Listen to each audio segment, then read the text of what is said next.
कहानी की स्टार्टिंग में हमको एक स्कॉल दिखाया जाता है जिसके ऊपर एक स्टैचू होता है जो कि फर्स्ट विजिट किंग का होता है, जो कि इस डिमोन को मारा होता है। इस डिमोन के पास ही एक चर्च होता है एंड एक दिन इस चर्च के फादर को दो बच्चे मिलते हैं जिनको देखकर फादर समझ जाते हैं कि ये दोनों बच्चे अनाथ हैं एंड फादर वो दोनों बच्चों को घर के अंदर ले जाते हैं और वो दोनों बच्चे के टी शर्ट पर ही उनका नाम लिखा होता है। एक का नाम होता है यूनो जो कि काफी शांत होता है और एक का नाम होता है आस्था जो कि काफी अजीब अजीब हरकत कर रहा होता है एंड काफी शरारती भी लग रहा होता है। और आस्था ही होता है हमारा सीरीज का मेन हीरो। इसके बाद हमें सीधा 15 साल बाद की दुनिया ही दिखाया जाता है जहाँ पर आस्था उस चर्च के सिस्टर को ही प्रपोज कर रहा होता है और कहता है, सिस्टर लिली तुम देखना मैं एक दिन बनूंगा विजिट किंग और तुम ऑटोमेटिकली बनोगी मेरी रानी, इसलिए मैं तुमसे पूछ रहा हूँ क्या तुम मुझसे शादी करोगी। पर सिस्टर लिली कहती है, सॉरी आस्था मैं तो एक सिस्टर हूँ। पर आस्था बहुत ज्यादा ही जिद्दी होता है, वो बार सिस्टर लिली को बार बार उससे शादी करने के लिए पूछ रहा होता है। तो इससे सिस्टर लिली काफी ज्यादा ही परेशान हो जाती है एंड आस्था के ऊपर अपना वाटर मैजिक यूज करती है जिससे आस्था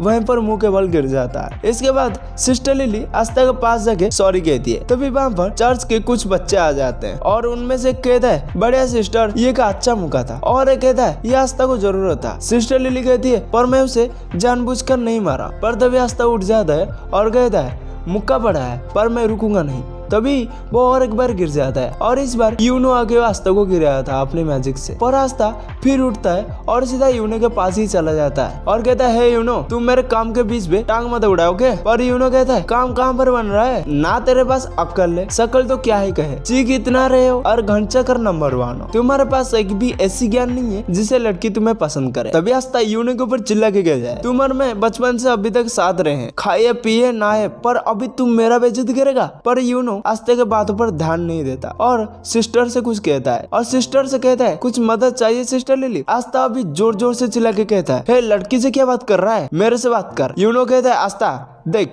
सिस्टर लिली एक नॉन है तो वो शादी नहीं कर सकती, उससे बड़ी बात तुम सिर्फ 15 साल के हो। आस्था अपने मन में सोचता है, ये एक के बाद एक बेइज्जत कर रहा है मेरा, इसे चैलेंज करना पड़ेगा। और वो कहता है, आजा करते 1 वर्सेस 1। यूनो कहता है, मुझे नहीं करनी। आस्था कहता है, लड़की के सामने हार जाएगा इसलिए डर रहा है क्या। जिसमें मैक्स कहता है, तुम सोच भी कैसे सकते हो अपने जिंदगी में यूनो को हराने की। आस्था कहता है, ऐसा है क्या, तो देखो तुम सब आवरा का डावरा पर कुछ नहीं होता। जिस पर मैक्स कहता है, तुम जानते हो ना तुम्हें जादू नहीं आता। आस्था कहता है, आखिर तेरी प्रॉब्लम क्या है मैक्स, मैं तेरे से बड़ा हूँ पर तू मेरा इज्जत ही नहीं करता। मैक्स कहता है, मैं कभी ऐसी पर्सन का इज्जत नहीं करता जिसको मैजिक नहीं आता हो। असल में आस्था के पास कोई भी मैजिक नहीं होता और आस्था एक ऐसी वर्ल्ड में रह रहा है जहाँ पर मैजिक ही सब कुछ होता है। मैक्स आस्था को कहता है, तुम सोच भी कैसे सकते हो तुम बिना मैजिक के यूनो को हराने की। आस्था कहता है, आखिर यूनो अगर इतना पावरफुल है तो वो ये कर सकता है क्या। और आस्था बहुत तेज स्पीड से क्रंचेस मारने लग जाता है। हालांकि आस्था के पास कोई भी मैजिक नहीं होता पर वो फिजिकली बहुत ज्यादा ही अच्छा होता है। तभी मैक्स कहता है, विजिट किंग मैजिकली पावरफुल होता है फिजिकली नहीं। पर यूनो जाके अपने मैजिक से कपड़े को सुखा रहा होता है और इसको देखकर सारे ही बच्चे यूनो के पास ही चले जाते हैं और यूनो का सपना भी आस्था के जैसा विजिट किंग ही बनना होता है। सिस्टर इस काम के लिए यूनो को थैंक्स कहती है जिससे आस्था को काफी जलन होता है एंड वो जल्दी भाग के लकड़ियां काटने चला जाता है ताकि सिस्टर लिली उसको भी थैंक यू बोले। आस्था लकड़ी काटने वाला होता है तभी यूनो आके अपने मैजिक से वो लकड़ी को काट देता है। मैक्स कहता है, मेरे को पता है अगला विजिट किंग यूनो बनेगा, तुम नहीं आस्था। तभी वहाँ पर फादर आ जाते हैं और कहते हैं, यूनो जरूरी इस चर्च का नाम रोशन करेगा। पर आस्था भी दुखी हो जाता है और अकेला कोना में जाके बैठ जाता है। तभी वहाँ पर सिस्टर लिली आ जाती है और कहती है, दुखी मत हो आस्था, तुम्हें पता है ना ग्रीमा सेरेमनी होने वाला है तो तुम्हें ग्रीमा मिल जाएगा और तुम भी मैजिक कर पाओगे। इसे सुन के आस्था एकदम खुश हो जाता है और कहता है, तुम देखना सिस्टर लिली एक दिन मेरे को इस दुनिया का बेस्ट ग्रीमा मिलेगा और मैं बन जाऊंगा विजिट किंग। ग्रीमवर्क एक मैजिक बुक होता है जिसमें 3 लीफ होता है जो कि 15 साल के एज में मिलता है एंड ये मिलने के बाद यूजर का मैजिक पावर बढ़ जाता है एंड वो मैजिक यूज कर सकता है। आस्था कहता है, मैं जब विजिट किंग बनूंगा सबसे पहले इस चर्च का मरम्मत करूंगा। इस बात से चर्च के फादर गुस्सा हो जाते हैं एंड कहते हैं, खबरदार अगर चर्च को पुराना बोला तो। आस्था कहते हैं, अगर मेरी बात यकीन नहीं हो रहा है तो तुम यूनो से पूछ सकते हो, मैं ठीक कह रहा हूँ ना यूनो। पर यूनो कुछ भी जवाब नहीं देता। इस बात से आस्था दुखी हो गए वहाँ से चला जाता है। सिस्टर लिली यूनो के पास आ जाती है और यूनो से कहती है, तुम्हें आस्था को ऐसा नहीं कहना था यूनो। जिसमें यूनो यूनो कहता है आस्था मेरे रहते कभी विजिट किंग नहीं बन सकता। सिस्टर लिली को लगता है कि आस्था दुखी होके गया है तो वो कहाँ पर बैठ के रो रहा होगा, लेकिन आस्था हमारा रोना तो छोड़ो, वहाँ पर जाकर अपना ट्रेनिंग कर रहा होता है विजिट किंग बनने के लिए। थोड़ी दिन के बाद बहुत सारे बच्चे जिनका एज 15 साल हो गया था वो अभी ग्रीमवर्क टावर पे जा रहे होते हैं अपना अपना ग्रीमवर्क लेने के लिए। आस्था बहुत ज्यादा एक्साइटेड होता है क्योंकि वो अभी फाइनली मैजिक यूज कर पाएगा और इनो का टक्कर भी दे पाएगा। वहाँ पर दो नोबेल फैमिली के बच्चे भी आए होते हैं जो कि आस्था और यूनो का मजाक उड़ा रहे होते हैं क्योंकि वो लोग गरीब होते हैं। तभी वहाँ पर ग्रीमवर्क टावर का मास्टर आ जाता है और सभी लोगों को वेलकम करता है। आस्था बहुत ज्यादा एक्साइटेड होता है। फिर ये मास्टर एक मैजिकल स्पेल बोलता है और सभी के पास अपना अपना ग्रीमवर्क उड़ के चला जाता है। सारे लोग अपना ग्रीमवर्क पाके खुश हो जाते हैं, लेकिन आस्था के पास कोई भी ग्रीमवर्क नहीं आता है। आस्था बोलता है मेरा ग्रीमवर्क कहीं पर छूट गया क्या, जिसपे सारे के सारे लोग वहाँ पर हंसने लगते हैं एंड उसका मजाक बनाने लगते हैं। लेकिन यूनी के पास उसका ग्रीमवर्क आ जाता है जो कि 4 लीफ क्लोवर का होता है। ये काफी रेयर ग्रीमवर्क होता है एंड ये ग्रीमवर्क फर्स्ट विजिट किंग के पास भी होता है। ये देखकर सारे के सारे लोग शॉक हो जाते हैं। यूनो जो कोई भी नोबेल फैमिली से नहीं है उसके बाद भी उसके पास ये ग्रीमवर्क मिल गया था। यूनो उल्टा घूमता है एंड कहता है मैं बनूंगा अगला विजिट किंग। सारे के सारे लोग उसके तरफ देख रहे होते हैं, लेकिन तभी आस्था खड़ा होता है और कहता है तुम नहीं, मैं बनूंगा अगला विजिट किंग। जिसपे सारे के सारे लोग उसके ऊपर हंसने लगते हैं एंड उसका मजाक बनाने लगते हैं एंड यूनो भी आस्था को वहां पर इग्नोर करके चला जाता है। इसके बाद आस्था अकेला जंगल में एक पेड़ में उल्टा लटका होता है और वो सोच रहा होता है ना तो उसके पास मैजिक होता है ना उसको अपना ग्रीमवर्क भी मिला। इतना सब होने के बाद भी वो मोटिवेट होता है और कहता है क्या हुआ अगर मेरे को ग्रीमवर्क नहीं मिला, मैं तब भी मेहनत करना नहीं छोड़ूंगा एंड मैं ही बनूंगा अगला विजिट किंग। तुम बस वेट करना यूनो, मैं तुम्हारा राइवल हूँ एंड मैं तुम्हें प्रूव करके दिखाऊंगा। तभी एक आवाज आता है। ये दो बंदे जलने के मारे यूनो से लड़ने ही आ जाते हैं एंड उसे कहते हैं तुम्हारे जैसे गरीब को ये 4 लीफ ग्रीमवर्क कैसे मिल गया एंड हम नोबेल को नहीं, मैं जला दूंगा तुम्हारे पास जो ग्रीमवर्क है। एंड वो यूनो के ऊपर एक मैजिकल आटा यूज करता है, लेकिन यूनो बिना अपने ग्रीमवर्क के मैजिक यूज किए उस आटा को डिफेंड कर देता है, जिसको ये दोनों देखकर शक रह जाते हैं आखिर ये बंदा इतना स्ट्रॉन्ग कैसे है। तभी अचानक से कुछ चेन आकर उनको पकड़ लेता है और वहाँ पर एक आदमी आता है जो कि कहता है तुम लोग पागल हो गया जो इतने रेयर ग्रीमवर्क को जलाना चाहते हो। यूनो पूछता है कौन हो तुम, जिसमें वो बताता है मेरा नाम स्नेक है और मुझे तुम्हारा पास जो ग्रीमवर्क है वो चाहिए। और वो मैजिक करके यूनो को भी पकड़ लेता है और उसके 4 लीफ ग्रीमवर्क को भी छीन लेता है। यूनो कहता है स्नेक हाँ मैंने तुम्हारा नाम सुना है, तुम एक चोर हो, लेकिन तुम्हें तो पता होगा ग्रीमवर्क सिर्फ उसके मालिक ही यूज कर सकता है। जिसमें स्नेक बोलता है हाँ मेरे को ये पता है, ये ग्रीमवर्क को तुम्हारे अलावा और कोई भी यूज नहीं कर सकता, लेकिन ब्लैक मार्केट में इस 4 लीफ ग्रीमवर्क का काफी अच्छा पैसा मिलेंगे, इसलिए मैं ग्रीमवर्क को चुरा रहा हूँ और माफ करना तुम्हारा विजिट किंग बनने का सपना यहीं पर खत्म हो जाता है। एंड तभी वहाँ पर आस्था आ जाता है और गिर के अपना बेइज्जती कर देता है। फिर वो खड़ा होता है और कहता है तुम्हारे पास यूनो का ग्रीमवर्क कैसे है। यूनो कहता है आस्था तुम यहाँ से भाग जाओ, ये बहुत ताकतवर है। आस्था यहाँ पर जो हुआ है वो समझ जाता है और स्नेक को कहता है चुपचाप यूनो का ग्रीमवर्क वापस कर। जिसमें स्नेक कहता है तुम तो वही बंदा हो ना जिसको ग्रीमवर्क नहीं मिला। ये कहकर वो आस्था के ऊपर हंसने लगता है, पर आस्था कहता है हाँ मैं वही हूँ जिसको ग्रीमवर्क नहीं मिला, लेकिन मैं वो भी हूँ जो एक दिन विजिट किंग बनेगा। ये कहकर आस्था स्नेक की ओर बढ़ने लगता है। यूनो जोर से चिल्लाकर कहता है तुम उसे मतलब ना आस्था। स्नेक अपने मैजिक से आस्था के ऊपर अट्टा करता है, लेकिन आस्था उसके अट्टा को डॉस कर लेता है एंड उसके पीछे आ जाता है एंड वो बस उसको एक पहुंच मारने वाला होता है, लेकिन तभी स्नेक की चेन उसे पकड़ लेता है एंड स्नेक अपनी मैजिक से आस्था को काफी घायल कर देता है। आस्था अपने मन ही मन सोच रहा होता है ये तो बस एक चोर है, पर ये इतना स्ट्रॉन्ग कैसे है, और एक चोर ही इतना स्ट्रॉन्ग है तो एक विजिट किंग कितना ही पावरफुल होगा। एंड फिर स्नेक उसको पीछे के दीवार में लटका देता है एंड उसके पास से कहता है अपनी आंखें खोलो बच्चे, तुम मुझे 100 जन्मों में भी हरा नहीं सकते। आस्था अपने मन ही मन सोच रहा होता है ये सही तो कह रहा है, मैं जितने भी बड़ी को स्ट्रॉन्ग बना लूं इसको कभी भी नहीं हरा सकता। स्नेक आस्था के ऊपर हंसता है और कहता है मैं अपनी चेन से अगर किसी को भी अटैक करूं तो ये चेन भाव ही लेता है उसके पास कितना मैजिक है, पर उसको तुम्हारे अंदर कोई भी मैजिक नहीं मिला एंड इसलिए तुम्हारे पास कोई भी ग्रीमवर्क नहीं आया। ग्रीमवर्क मैजिक को बढ़ाता है पर तुम्हारे पास तो मैजिक है ही नहीं, तुम विजिट किंग क्या? तुम्हें तो कोई भी अपने नौकरी में भी नहीं रखेगा। शर्म करो अपनी जिंदगी पर, तुम एक बहुत ही बड़ी लूजर हो। को सुन के अस्ता पूरा ही टूट जाता है एंड सोचता है कि ये एकदम सही तो कह रहा है, मेरे अंदर ना तो कोई मैजिक है ना तो कोई ग्रीमार्क है, तो मैं कैसे ही एक विजिट किंग बन सकता हूँ। विजिट किंग दुनिया का सबसे पावरफुल मैजिशियन होता है एंड जिंदगी में पहली बार आस्था गिव अप करने की सोच रहा होता है। तभी यूनो चिल्ला कर कहता है, नहीं नहीं, आस्था विजिट किंग नहीं बनेगा, वो तो मैं बनूंगा। लेकिन आस्था कोई लूजर नहीं है, वो मेरा राइवल है एंड उसके अंदर भी मैजिक पावर है। वो है आस्था कभी गिव अप नहीं करता। ये सुन के आस्था का अंदर दोबारा से जान आ जाता है। वो स्नेक को कहता है, दूर हटो मेरे से। स्नेक उससे दूर हट जाता है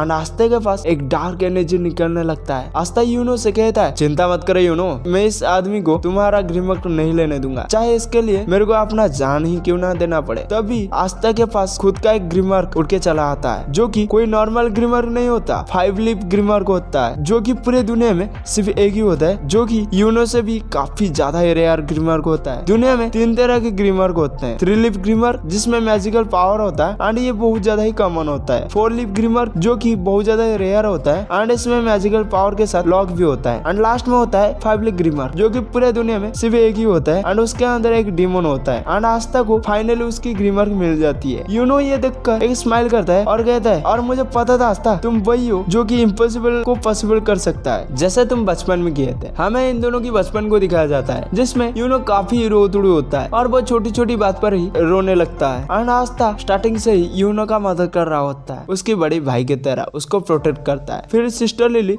आस्था और यूनो को पहले विजिट किंग की स्टोरी सुनाती है कि कैसे पूरे दुनिया में एक बड़े और ताकतवर राक्षस ने अटैक कर दिया था, हर जगह तबाही मचा दी थी, हर तरफ दुख ही दुख था। तभी कहां से एक लड़का आता है और वो उन सब को बचा लेता है और उनके पास एक 4 लीफ ग्रीमार्क होता है एंड उसकी और उस राक्षस के बीच में बहुत दिनों तक फाइट होती रहती है। आखिर वो बंदा उस राक्षस को हरा देता है एंड दुनिया में पहले जैसे सुख और शांति ला देता है और वो बन जाता है फर्स्ट विजिट किंग, पूरी दुनिया का सबसे स्ट्रॉन्गेस्ट मैजिशियन। एंड स्टोरी को सुनने के बाद आस्था और यूनो डिसाइड करते हैं कि वो दोनों बड़े होकर विजिट किंग ही बनेंगे। तभी फादर आते हैं और यूनो को एक लेटर देते हैं और कहते हैं इस लेटर को विलेज के बाहर पहुंचाने के लिए। आस्था कहता है, लाओ मैं इसे पहुंचा देता हूँ। यूनो उसे मना कर देता है और कहता है वो अकेला ही वहाँ पर जाएगा। यूनो अकेला उस आदमी के पास चला जाता है और उसे आते आते काफी अंधेरा हो गया था। आस्था को यूनो की काफी चिंता हो रहा होता है। फिर वापस आते वक्त यूनो को एक बड़ा आदमी घेर लेता है और उसके पेंडेंट को जबरदस्ती उसे छीन लेता है। यूनो से कहता है, प्लीज वो मुझे वापस कर दो, वो मेरा पेरेंट्स का आखिरी निशानी है। पर ये बंदा हंसता है और कहता है, यहाँ से भाग जाओ बच्चे, नहीं तो तुम्हें जान से मारना पड़ेगा। ये सुन के यूनो काफी डर जाता है और रोने लगता है और सोचता है अब वो कुछ भी नहीं कर सकता। तभी वहाँ पर आस्था पहुँचता है और उस आदमी को पकड़ लेता है। वो आदमी आस्था को दूर फेंक देता है, लेकिन आस्था फिर से जाके उसको पकड़ लेता है और जोर जोर से चिल्ला रहा होता है। यूनो बस आस्था को ही देख रहा होता है और सोच रहा होता है आखिर वो जब जानता है कि वो उस आदमी को नहीं हरा सकता, फिर भी वो उस आदमी से क्यों फाइट कर रहा है। आस्था को वो आदमी बहुत इंजर्ड कर देता है, फिर भी आस्था गिव अप नहीं करता और उस आदमी को पकड़ लेता है और जोर जोर से चिल्लाने लगता है कि पेंडेंट वापस करो। वो आदमी समझ जाता है कि ये बच्चा वो कोई नॉर्मल बच्चा नहीं है और वो उस पेंडेंट को वहीं पर छोड़ के चला जाता है और आस्था वहीं पर गिर जाता है। यूनो उसके पास आकर रोते हुए कहता है, और मुझे माफ करना, मेरे वजह से तुम्हें इतना मार पड़ी। जिसमें आस्था कहता है, तुम चिंता मत करो यूनो, मैं तुम्हारा हमेशा साथ रहूंगा और प्रोटेक्ट करूंगा और एक दिन मैं बनूंगा विजिट किंग और तुम्हें और सारे 40 लोग को सेफ रखूंगा। और इधर हम देखते हैं कि आस्था के ग्रीमार्क से एक बड़ी सी तलवार निकल जाता है। स्नेक बोलता है, अचानक से तुम्हारे पास एक ग्रीमार्क कहाँ से आई, ये क्या हो रहा है। और वो आस्था के ऊपर चेन से अटैक कर देता है, पर आस्था अपने स्वॉर्ड का यूज करता है और उस चेन को काट देता है, जिससे वो चेन गायब हो जाता है। स्नेक कहता है, आखिर तुमने ये कैसे किया, तुम कौन हो। आस्था कहता है, मैं वो हूँ जो एक दिन बनेगा विजिट किंग। ये कहकर आस्था स्नेक के ऊपर अटैक कर देता है और एक ही बार में स्नेक की बैंड बजा देता है और उसको हरा देता है। यूनो उसको देखकर हंस रहा होता है। आस्था उसके पास आकर कहता है, ये देखिए यूनो, मेरे को भी ग्रीमार्क मिल गई। यूनो कहता है, मेरे को तुमने और एक बार बचा लिया आस्था, तुम्हें याद है ना वो प्रॉमिस जो हमने बचपन में किया था। बचपन में जब यूनो आस्था की बात सुनता है तभी यूनो पूछता है आस्था से, क्या मैं भी तुम्हारे जैसा विजिट किंग बन सकता हूँ, जबकि मैं इतना वीक हूँ। जिस पर आस्था यूनो से कहता है, अगर तुम बहुत मेहनत करोगे और कभी गिव अप नहीं करोगे तो तुम क्या कोई भी विजिट किंग बन सकता है। जिसको सुनकर यूनो खड़ा होता है और कहता है, मैं भी डिसीजन ले लिया हूँ, आज के बाद मैं और कभी नहीं रहूंगा और मैं भी बहुत बहुत मेहनत करके एक दिन विजिट किंग बनूंगा और तुमको और चर्च के लोग को खुश रखूंगा। फिर आस्था कहता है इसका मतलब अब हम दोनों राइवल है और हम दोनों प्रॉमिस करते हैं कि हम बहुत मेहनत करेंगे और एक दिन विजिट किंग बनेंगे। आस्था यूनो से कहता है हाँ मुझे याद है, लेकिन मुझे लगा था तुम ये भूल गए होंगे। फिर वो दोनों बचपन की तरह शर्त लगाते हैं ये देखने के लिए कि पहले विजिट किंग कौन बनेगा। इसके बाद हमें विजिट किंग को दिखाया जाता है, साथ ही वो 9 मैजिक नाइट को भी दिखाते हैं जो कि किंगडम में विजिट किंग के सबसे स्ट्रॉन्ग मैजिशियन होते हैं एंड इनका काम होता है कि इनके किंगडम में पीस बनाए रखे। इन सब का स्क्वाड होता है जिसको ज्वाइन करने के लिए बच्चों को एंट्रेंस एग्जाम देना पड़ता है और इस एग्जाम के लिए आस्था और यूनो भी ट्रेनिंग कर रहे होते हैं। इधर हम देखते हैं कि फादर और सिस्टर लिली ग्रिमर टावर के मास्टर के पास जाते हैं एंड फादर मास्टर से पूछता है कि आखिर एंट्रेंस एग्जाम के लिए यूनो के साथ आस्था का नाम क्यों दिया, जबकि आस्था तो कोई भी टेस्ट में पास भी नहीं हो सकता। जिस पर मास्टर कहते कि वो मेरे को ग्रिमर दिखाया और मुझे काफी रिक्वेस्ट भी किया एंट्रेंस एग्जाम में जाने भेजने के लिए, तो मैंने उसको भेज दिया। फादर मास्टर से पूछता है अगर आस्था के पास तो ग्रिमर का है वो है क्या और वो असलियत में ग्रिमर का है भी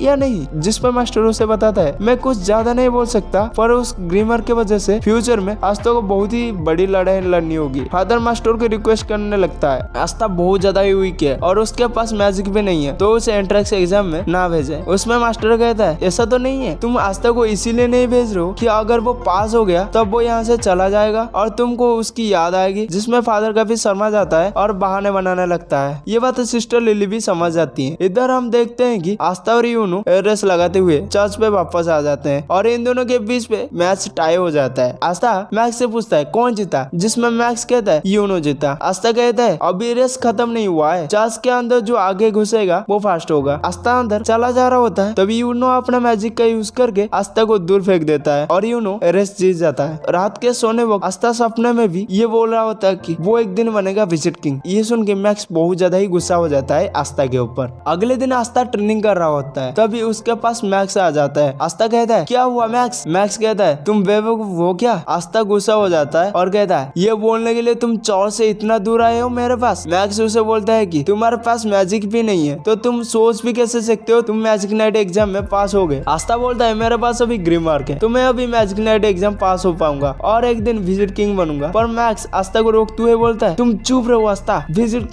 किंग तुम समझ नहीं हो क्या, हमारे जैसे गरीब और वीक लोग के सपने कभी पूरे नहीं होते। जिस पे आस्था उसके पास आता है और जोर से चिल्ला के कहता है जरूर होते हैं, अगर तुम सपनों को दिल से चाहो और उसके लिए जान लगाओ तब तुम जो भी चाहो वो बन सकते हो। और यहाँ पर मैक्स को ये समझ आ जाता है कि आस्था इतना बड़ा लूजर नहीं है। रात में फादर बहुत अच्छा खाना बनाए हुए होते हैं क्योंकि आस्था और यूनो यहाँ से जाने वाले होते हैं मैजिक नाइट एग्जाम के लिए। आस्था बहुत ज्यादा ही खुश हो जाता है। फादर आस्था को पास में बुलाते हैं और उसे कहते हैं देखो अगर तुम फेल हो जाओगे तो तुम ज्यादा दुखी मत होना, चुपचाप घर वापस आ जाना, हम लोग हमेशा तुम्हारे साथ ही हैं। आस्था कहता है ये चीज तुम यूनो को भी बोलोगे ना या फिर मुझे ही बोल रहे हो। जिसमें फादर कुछ नहीं बोलते क्योंकि उनको यकीन होता है कि यूनो बहुत ही आसानी से ये एग्जाम को पास कर जाएगा, बस आस्था की थोड़ी दिक्कत होता है। आस्था फादर को कहता है तुम चिंता मत करो फादर, मैं इस एग्जाम में जरूर पास हो जाऊंगा, मैं बनूंगा विजिट किंग और वापस आके सिस्टर लिली से शादी करूंगा। तभी सिस्टर लिली अपना मैजिक यूज करके वाटर पंच मारती है आस्था को। जिस दिन आस्था और यूनो जर्नी पर निकलने वाले होते हैं तभी चर्च के सारे ही लोग उनको बाय बाय और गुड लक बोलने आते हैं। जिसमें मैक्स बोलता है आस्था को बाय बाय बोलने की जरूरत नहीं है, वो जल्दी ही वापस आ जाएगा, लेकिन हाँ अगर तुम किस तरह पास हो गए आस्था तो मैं मान जाऊंगा कि हमारे जैसे लोग भी सपना देख सकते हैं और फिर मैं मैजिक नाइट बनने की तैयारी करूंगा। जिसमें आस्था बोलता है कि तो तैयार हो जाओ मेहनत करने के लिए और आस्था और यूनो निकल जाते हैं अपने एग्जाम के लिए। सिस्टर लिली भी आस्था के जाने के बाद थोड़ी सी दुखी हो जाती है और आस्था और यूनो लंबी सफर के बाद अपने मंजिल में पहुंच जाते हैं जहां पर ये एग्जाम होने वाला था। और अगले वीडियो में हम देखेंगे कौन एग्जाम पास होगा और कौन फेल होगा।